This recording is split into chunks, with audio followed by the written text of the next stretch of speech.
نظریہ ارتقاء ایک مفروضہ جس نے پورے یورپ میں مذہب اور سائنس کو آمنے سامنے لا کھڑا کیا۔ کیا انسان ارتقاء کے ذریعہ وجود میں آیا یا مذہب کے بقول آدم علیہ السلام کو اللہ نے مکمل اور پرفیکٹ پیدا کیا تھا؟ کیا تھیوری آف ایوولوشن صرف ایک تھیوری ہے یا اس میں کوئی سچائی بھی موجود ہے؟ کیا ہم انسان بندروں کی اولادیں ہیں یا خدا کی تخلیق؟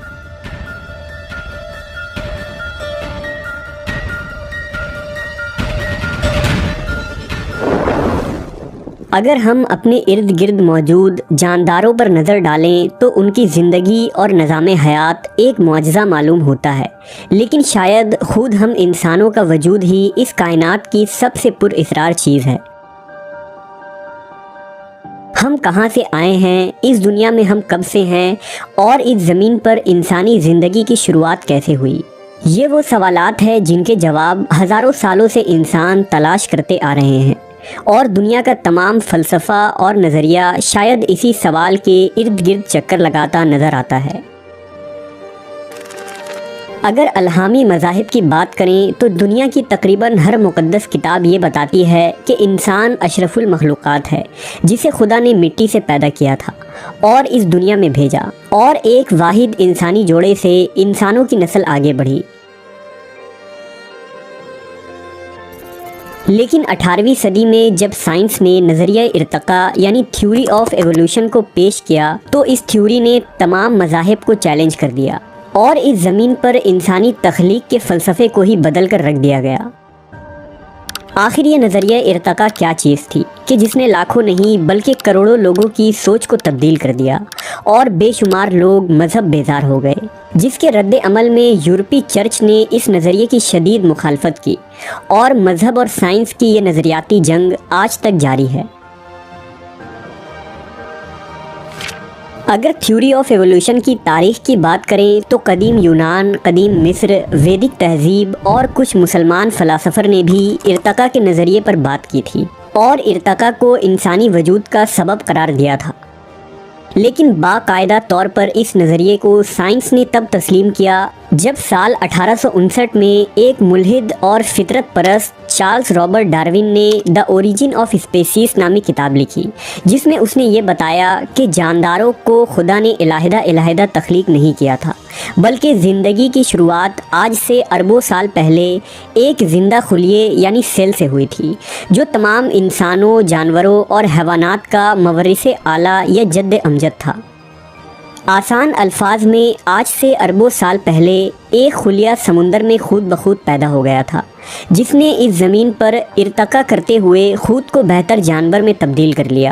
اور ارتقاء کے نتیجے میں ہونے والی تبدیلیاں اس کی اولادوں میں منتقل ہوتی گئیں۔ ماحول میں ہو رہی تبدیلیوں کی وجہ سے انہوں نے اس ارتقائی عمل کو جاری رکھا، اور آج لاکھوں جانور اور ہم انسان بھی اسی ایک ارتقائی نسل کے نتیجے میں پیدا ہونے والے جاندار ہیں۔ چارلس ڈارون کی یہ تھیوری محض قیاس تھی، اور یہ دعویٰ بے دلیل تھا، لیکن ڈارون پر امید تھا کہ مستقبل میں ہونے والی فوسلز کی نئی دریافت اس کے ان نظریات کو صحیح ثابت کریں گی۔ فوسلز دراصل ان جانوروں کے ڈھانچوں کو کہتے ہیں جو آج سے ہزاروں یا لاکھوں سال قبل زمین پر موجود تھے۔ لہٰذا 19ویں صدی کی ابتدا میں جب ترکی اور جرمنی میں انسان نما بندروں کی کھوپڑیاں ملی، اور سائنسدانوں نے جب اس پر کاربن ڈیٹنگ ٹیسٹ کیا تو یہ پتہ چلا کہ یہ مخلوق آج سے 2 لاکھ سال قبل یورپ کے سرد علاقوں میں رہا کرتے تھے، اور حیران کر دینے والی بات یہ تھی کہ ان فوسلز میں بندر جیسی تمام خصوصیات موجود تھی، جو ظاہری طور پر ایک انسانی کھوپڑی معلوم ہو رہی تھی۔ اس مخلوق کو ہومو نیاندرتھلز کا نام دیا گیا، جسے انسان کی قدیم نسل قرار دیا گیا۔ نیاندرتھل کا شمار سائنس کی زبان میں ہومینوئیڈیا گروپ میں ہوتا ہے، جس کا مطلب یہ ہے کہ ان کے آباء و اجداد یعنی باپ دادا سارے بندر تھے۔ آگے چل کر یہ ہومینین گروپ میں تقسیم ہو گئے، جن کی 2 شاخوں میں ایک ہومو سیپینس یعنی انسان اور دوسرے شاخ سے چمپینزی پیدا ہوئے۔ ہومو نیاندرتھل اور ہومو ایرکٹس نامی ان مخلوقات کے اب تک تقریباً 6000 سے زیادہ ڈھانچے مل چکے ہیں، جس سے یہ پتہ چلتا ہے کہ یہ جاندار 2 لاکھ سے 40,000 سال پہلے اس زمین میں آباد تھے۔